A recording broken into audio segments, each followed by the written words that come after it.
80s Dan is filmed in front of a live thuggy sacrifice. I don't think he plans that far ahead. I'd cover my ears if I were you.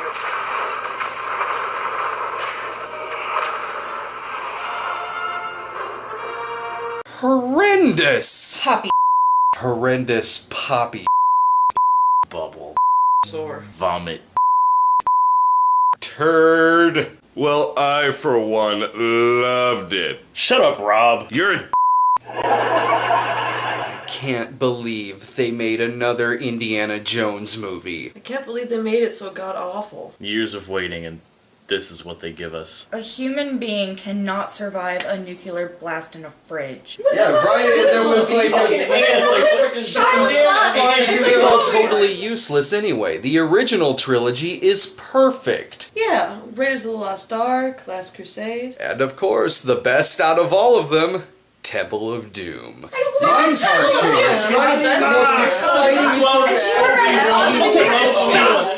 I'm sorry, I hate to interrupt via bad green screen effect.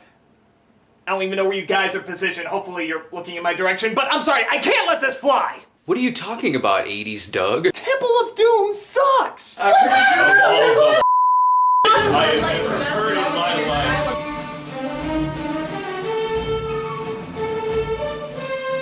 Yeah, I know people really hate Kingdom of the Crystal Skull, but how come Temple of Doom always gets a free pass? It has some of the silliest scenarios, the stupidest lines, and the most obnoxious characters. So how come this one usually gets overlooked whenever talking about bad Indiana Jones flicks? Because it's awesome. It's not. It's terrible. And to prove it, I'm gonna go over and show just how friggin' silly this film is. You're gonna find something silly in an Indiana Jones film? Good luck there, pal. Let's begin. Well, at least to its credit, it does start off like an Indiana Jones movie. I mean, you got the mountains, the rough and gruff tone, the epic feel of adventure, the dancing Broadway singer, the line chorus, the tap dancing number. Did I just pop in a copy of That's Entertainment by mistake?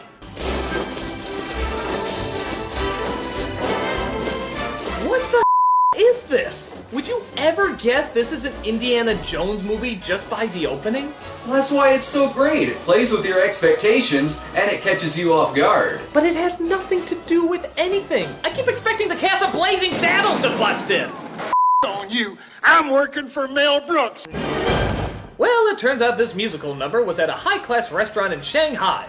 Though where they hit that giant soundstage they were dancing in earlier is anybody's guess. Of all the lame sequels and lame franchises, Lucas had to make one in mine. You found Muachi. You know I did. So Indy's about to exchange an ancient artifact, but not until he gets paid. But they don't want to pay until they get the artifact. He's going to deliver him now. Say, who is this Hachi? Our hero, everybody! When he's not holding knives to women's backs, he's drowning puppies in buckets of poison. Then again, I guess Indy always has been a bit of a when it comes to helping women.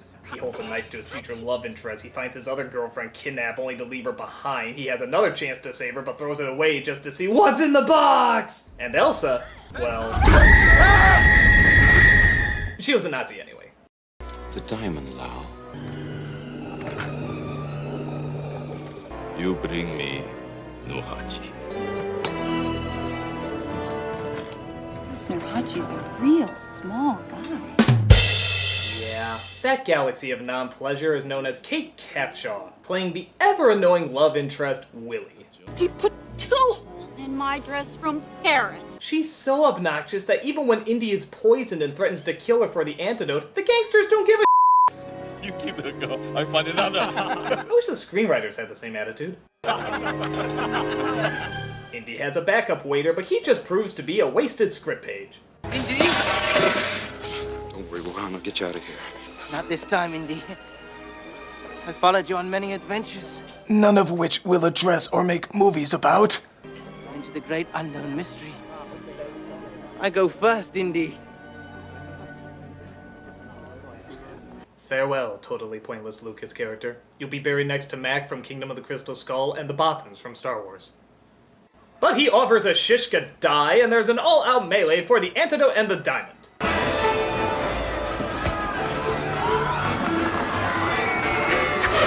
thank God they have the world's slowest moving knives. But he manages to fight his way out using the cover of balloons!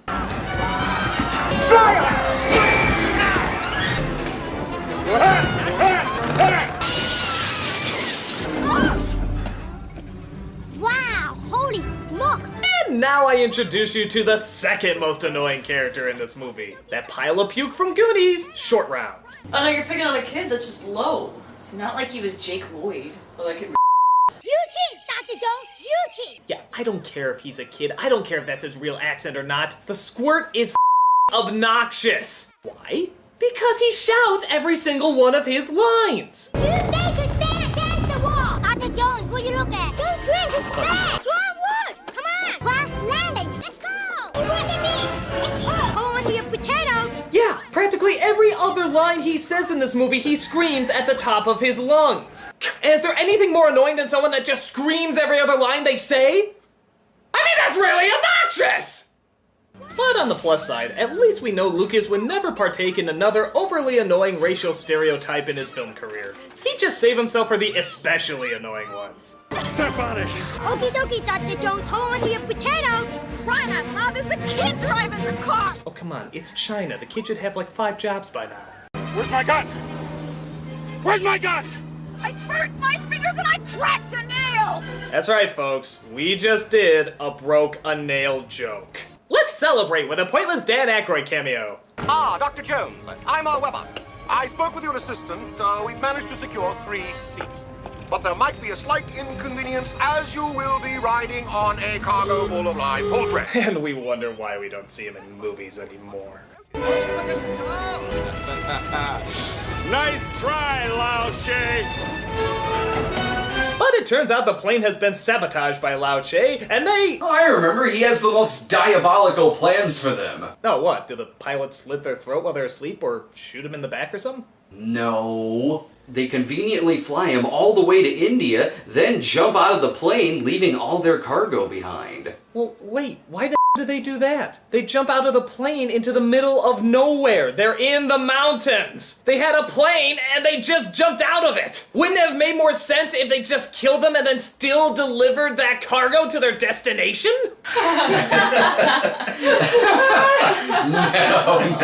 No.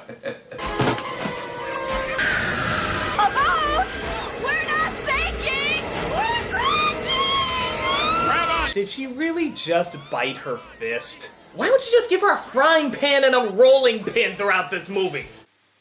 Really, Doug? Really? You think biting the fist is a sexist stereotype for women? Because, well, I just googled biting fist, and the first 5 results are of Leonardo DiCaprio in Wolf of Wall Street. And the majority of the results after that are all men.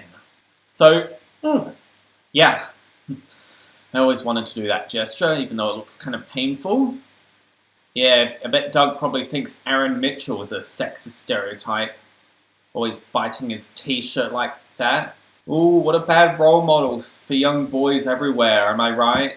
Also, I came across Katie, the female lead, doing the same thing. This is misogyny, misogyny, he shall go in misogyny, he shall... Wait, what song am I singing again? Yeah, moving on.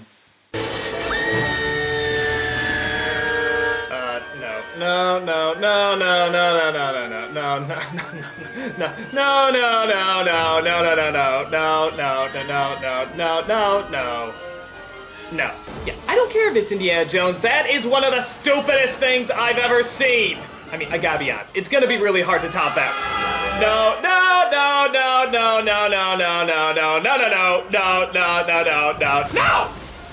So let me get this straight. Surviving an explosion in a fridge is going too far, but this is totally believable. This is not going beyond any realm of plausibility that you would find distracting. Well, yeah, that was a fridge, this is a raft. Yeah, they're totally different. They come across an Indian Doc Brown, and he shows them their village, where apparently their evil government has taken a magic stone, which caused all the water to dry up and the crops to die. And apparently they took all their children away as well and forced them into manual labor. Most likely stolen by this man. They do this because children make better workers than adults twice their size and strength? This is intolerable! So the mission is on for Indy to find the stone and bring back the children. Well, obviously this is too dangerous to bring a small child and a useless comic relief when I can't go to Bangkok. I'm a singer. Oh, I need to call my agent. Is there a phone? Anybody? I need a phone. Why does he bring her along anyway? I mean, the kid, odd to say, can be useful sometimes, but she has literally done nothing to contribute. Is it just that the village doesn't want to put up with her anymore? Oh, I need to call my agent. Is there a phone? Anybody? I need a phone. Triveridas ratne bihite. Ape lamai apahule bend. Well, maybe somewhere down the line she'll do something of value. Oh, quit complaining. This is expensive stuff. Oh, pipe down, you big baboon. This doesn't hurt. You know what you really need? You really need a bath. This is why Superman works alone. That's right, movie. You made me quote Batman and Robin. This character is so horrible that I was forced to use a Batman and Robin quote.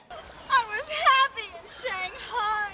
My friends were rich. We went to parties all the time in limousines. I hate being outside. Shut up! I can't stand it anymore! I'm a singer. I can use my voice. That's it. I'm changing my top 11 dumb in distress. I'm switching her out with Jubilee and putting Willy in the number 5 spot. Yeah, Jubilee's fashion sense was much weirder, but you know what? She tried. Her? Oh. Take her out, Marion! By God, she's awesome. I think we'll camp here tonight. Well, at least they decided to burn her. That's the least this movie can offer us.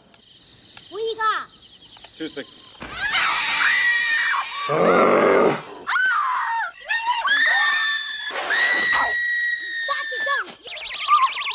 What, did they take a shortcut through the Bangkok Zoo? Every animal in the world is in this friggin' area. All we need is Pee Wee Herman to turn on his goggle lights. Why are you dragging us off to this deserted palace? That's Shiva, and what's he handing the priest? Rocks. He told him to go forth and combat evil. And to help him, he gave him 5 sacred stones with magical properties. Magic rocks, fortune and glory. Sweet dreams, Dr. Jones. I believe in a magic carpenter who came back to life as a zombie, thank you very much. So they make it to the palace where they seem to be greeted with friendly people. This is Miss Scott. This is Mr. Round.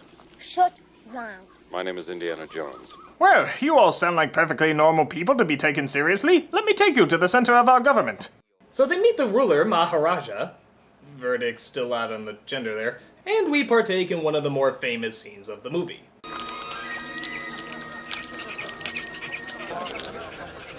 You're not eating? I had bugs for lunch. You know, as a person who loves Indian food, I should be insulted by how culturally insensitive this is, but if there is a culture that can make this stuff taste good, it's the Indian culture! So I'll give it a pass. Chilled monkey brain.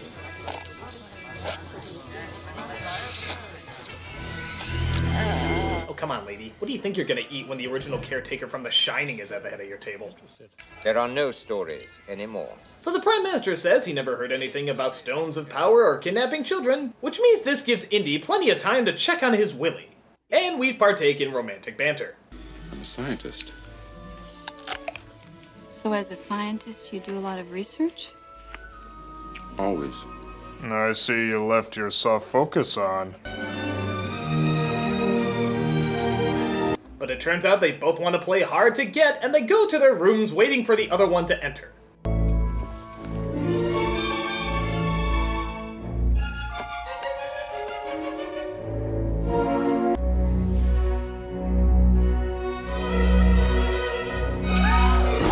Okay, Williams, tone down the whimsy on the comedy music. You're making Looney Tunes music look subtle. Going.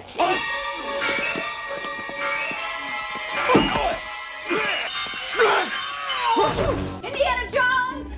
This is one night you'll never forget. Really? The kid is sleeping through all of this? Surely the sound of people not laughing at Kate Capshaw's jokes would have woken him up eventually.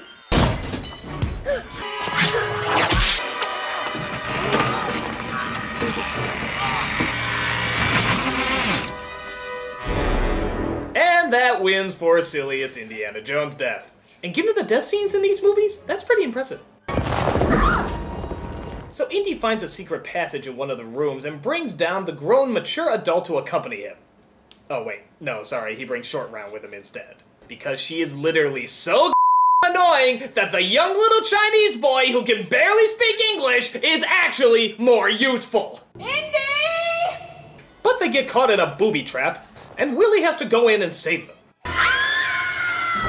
Willy, hurry!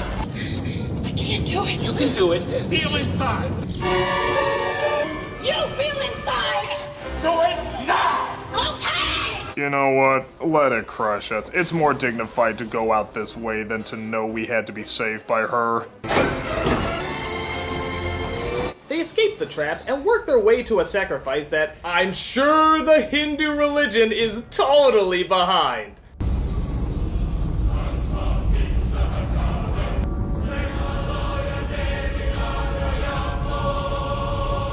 It's a thuggy ceremony.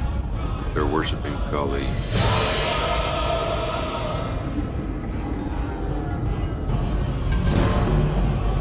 Oh no, it's the Manos Hands a fake guy. Hey, give some credit. That guy's phony baloney nonsense is probably closer to a real religion than this one is.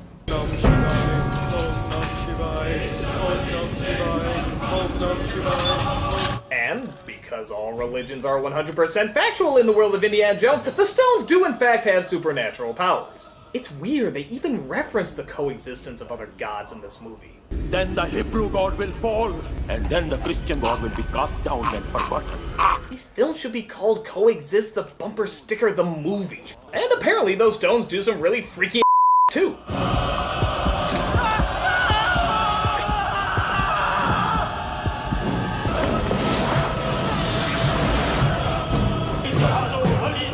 Bali charado, bali charado, bali.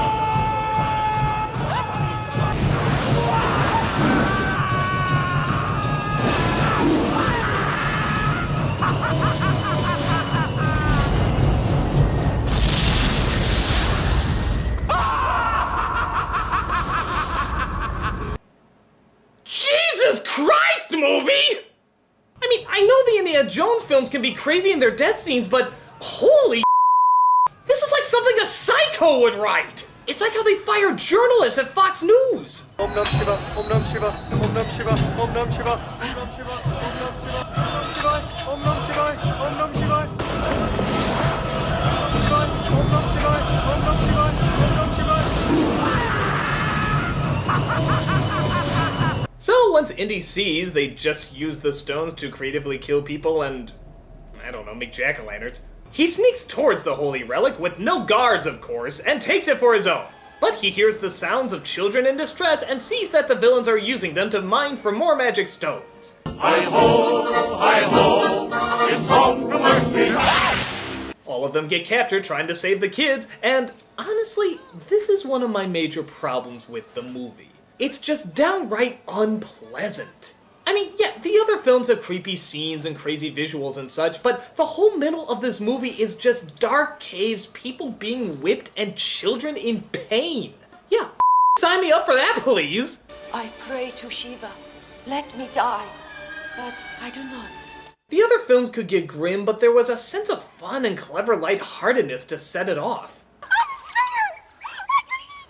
I said clever lightheartedness! This is mostly just watching people suffer. It's not fun and it doesn't add to anything particularly dramatic, so it just seems sort of needlessly cruel. Oh, come on, it has a point. It's to make the villain more memorable. Yeah, everyone remembers creepy, weird skull hat guy. Oh yeah? What's his name? Creepy, weird skull hat guy. Duh.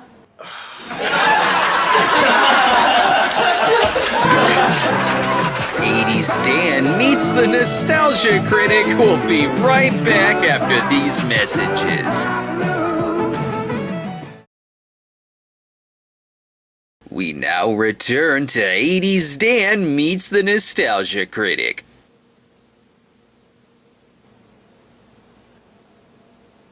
Hello? You guys okay?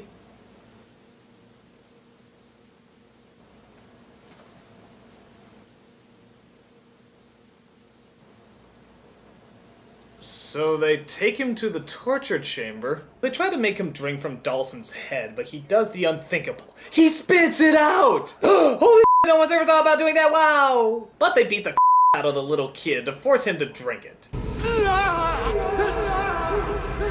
So the juice apparently turns Indiana Jones into Bizarro Indiana Jones, totally possessed by the worst of humanity.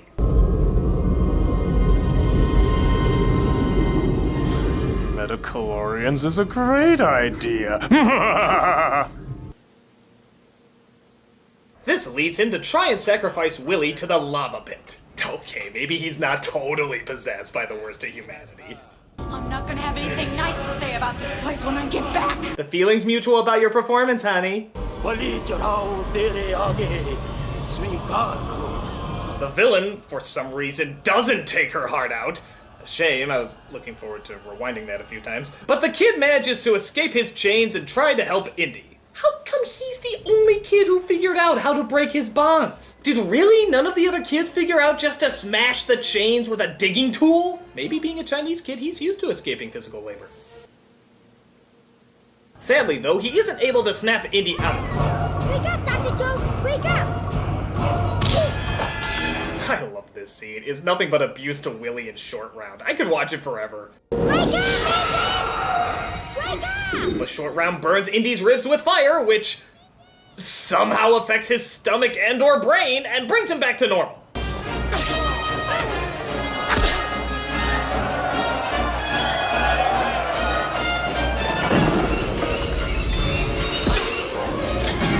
Oh, come on. The other guy was set on fire when he was that close. Her perfume alone has to be flammable. Until next time, Batman! But she isn't aware if it's him or not. So she slaps him, making a punch sound effect for some reason, until she realizes he's back. So they all go to save the kids, strike that. Indy and Short Round go to save the kids while Willy just watches. God, I hate her. While Indy has his battle with the second to last boss you usually fight at the end of a video game.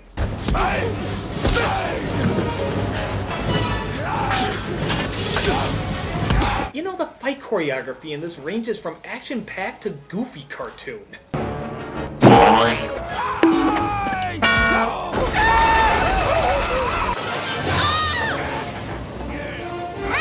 Oh, save me, tiny little Asian boy! I hope Indy never knows he can do better than me. They get to the mining cart to escape, and yeah, I'm not gonna lie, this is actually a pretty cool action scene.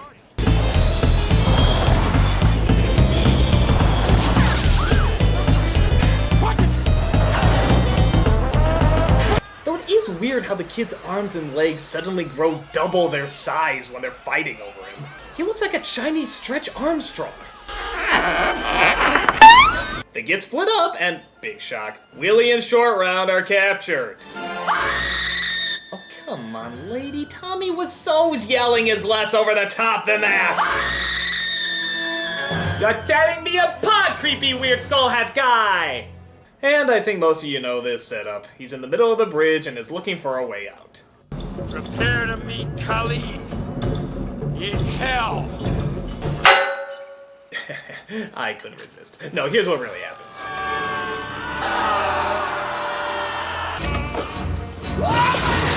God, those gators only have a taste for black cloth. I think the real guy swam away like a minute ago. Here's another silly moment. Indy actually makes the guy punch himself. Were half of these fight scenes choreographed by a 5th grader? Quit sacrificing yourself to Kali! Quit sacrificing yourself to Kali! Get out! And I'm not sure what the point of this is. Haha, now I don't have to pay for his healthcare! They fight over the stones when Indy says one of the more strange lines in the movie.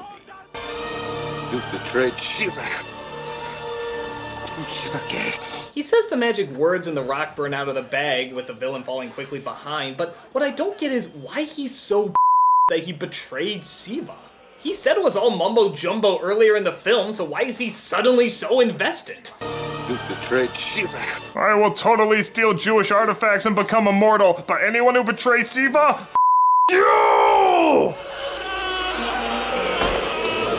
So Indy saves his Willy, gets one of the stones back, and returns the children to the village. No more adventures with you, Dr. Jones. Sweetheart, after all the fun we've had together. If you think I'm going to Delhi with you or any place else after all the trouble you've gotten me into, think again, Buster. I'm going home to Missouri where they never feed you snakes before ripping your heart out. It's official. We're editing you out of the special edition. We'll just replace you with Jabba the Hutt or something. Sir, I need a guide to Delhi. If you could show me the way. Yeah, one fractured hip later. What else can you say but feels so wrong? There, that was Temple of Doom. By far the best Indiana Jones film ever. Ah, jeez, really? After all that? Well, you know, it's very campy, he has a dark tone, and it takes itself probably more serious than it needs to, just like a real B-movie serial. Part of the fun is that it is so over-the-top and intense, unlike Crystal Skull, which was more safe and forgettable. Well, to your credit, I can kind of see where you're coming from.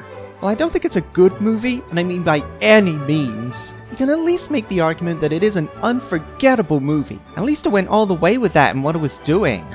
Where Crystal Skull technically doesn't have as many bad things in it, it also didn't take as many risks and left very little of an impact on most audiences. So when you get down to it, I guess the real question is what's worse? Something horrible but at least memorable, or something average but totally forgettable?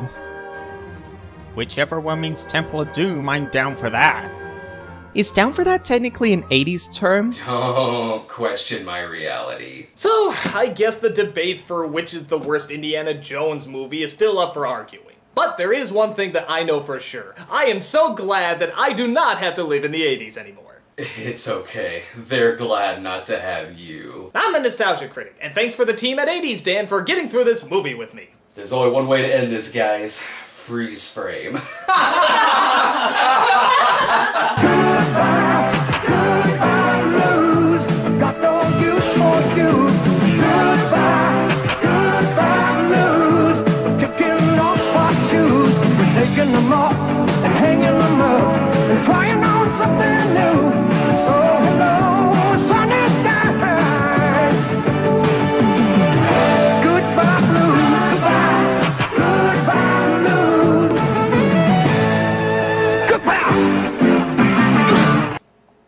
Do that!